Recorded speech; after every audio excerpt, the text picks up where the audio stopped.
Salut à tous, c'est Blo et aujourd'hui on se retrouve pour parler de 3 affaires de meurtres mystérieuses non résolues et vous allez voir que les événements sont parfois tellement choquants qu'on se demande comment c'est humainement possible d'en arriver là.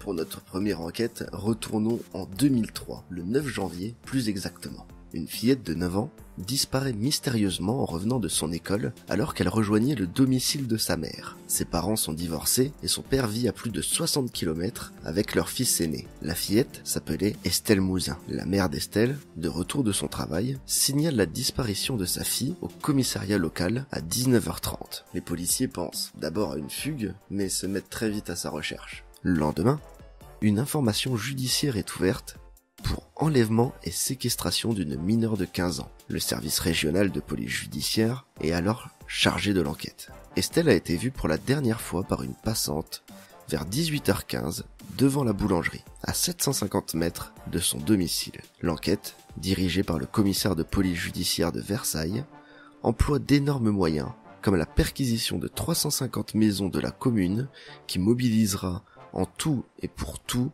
500 hommes, policiers, gendarmes et CRS confondus. En juillet 2003, les enquêteurs se lancent sur la piste de Michel Fourniret, arrêté la même année en Belgique. En emmenant la police à un endroit où il a enterré une jeune fille, Fourniret décrit des vêtements qui, coïncidence ou non, sont très proches de ceux qu'Estelle portait le jour de sa disparition. Cependant, après avoir considéré l'hypothèse, la police l'a écartée en raison d'un alibi, un appel téléphonique à son fils que le suspect aurait eu à son domicile au moment même de la disparition. Toutefois, cet appel non abouti ne permet pas de confirmer qu'il a été passé par Fourniret lui-même, bien que la police en ait la conviction. En mars 2018, la justice ouvre de nouveau cette enquête pour voir une possible implication de Michel Fourniret. Après une perquisition chez l'ex-femme de Michel Fourniret dans les Yvelines, malheureusement, il n'y a aucun nouvel élément à l'heure actuelle.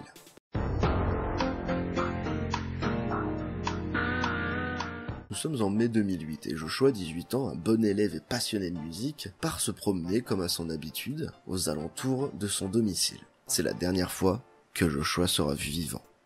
Son père dira s'être réveillé le matin, qu'il était encore là, mais qu'il ne l'avait plus jamais revu. Il pensait qu'il était avec des amis et aucun de ses proches ne l'avait vu.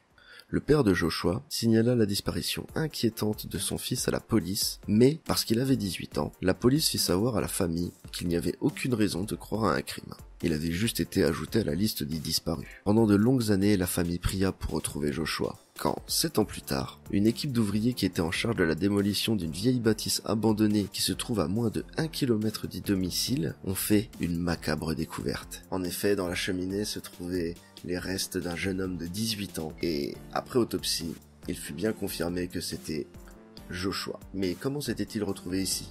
Selon les autorités, l'adolescent est probablement mort après avoir essayé de pénétrer dans la maison abandonnée. En rentrant par la cheminée, il se serait bloqué. La police ne sait pas depuis combien de temps le cadavre était là. Comment les secours ont-ils pu passer à côté de cette découverte pendant si longtemps ? Chuck Murphy, le fils des propriétaires de la maison, dira que de temps en temps, il se rendait là-bas et qu'il y avait des souris, des écureuils et des ratons laveurs. Cela sentait très mauvais et il a expliqué qu'en raison des meubles placés devant la cheminée, il n'y avait pas accédé lui-même depuis très longtemps. Les parents de Joshua ne comprennent pas encore aujourd'hui pourquoi leur fils aurait décidé de s'enfuir et n'arrivent pas à croire à la possibilité d'un suicide. Encore aujourd'hui, des gens cherchent et enquêtent pour savoir les raisons de la mort de Joshua et comment s'est-il retrouvé bloqué ici. Alors, suicide, meurtre ou accident, la question se pose encore et vous, n'hésitez pas à me mettre en commentaire ce que vous en pensez.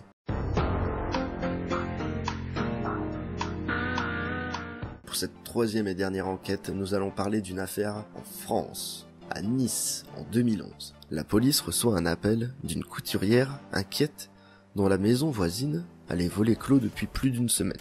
Les policiers font appel à un serrurier et constatent que la maison a entièrement été vidée et nettoyée le 19 avril. La police ouvre alors une enquête.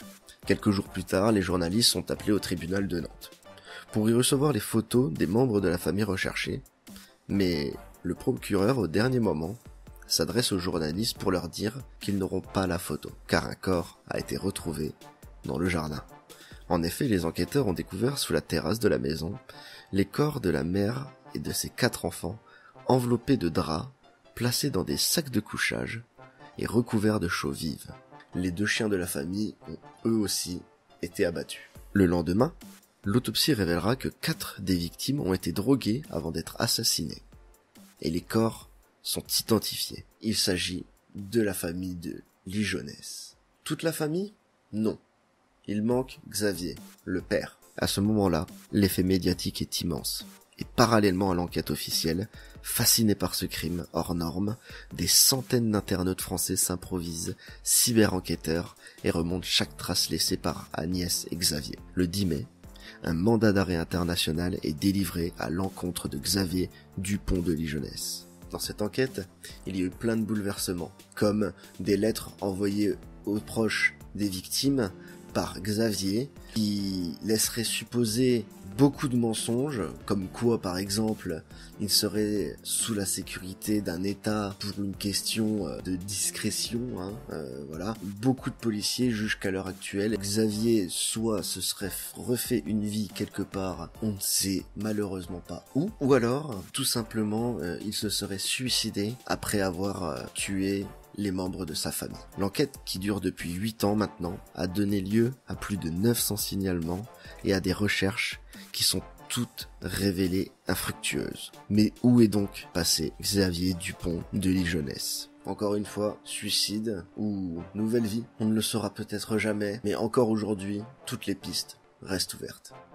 Merci à tous d'avoir regardé cette vidéo, j'espère qu'elle vous a plu. N'hésitez pas à commenter et à me dire ce que vous avez pensé de ces histoires. J'essaierai de vous faire un prochain numéro avec 3 autres affaires qui n'ont pas été résolues. N'hésitez pas à aller voir les liens dans la description. Je vais vous mettre quelques chaînes pour les 3 affaires suivantes et vous allez voir, vous allez en apprendre beaucoup plus, par exemple sur l'affaire Dupont de Ligonnès qui est très complexe mais très intéressant. En tout cas, merci à tous, je vous souhaite une agréable journée, je vous fais des bisous et à très bientôt.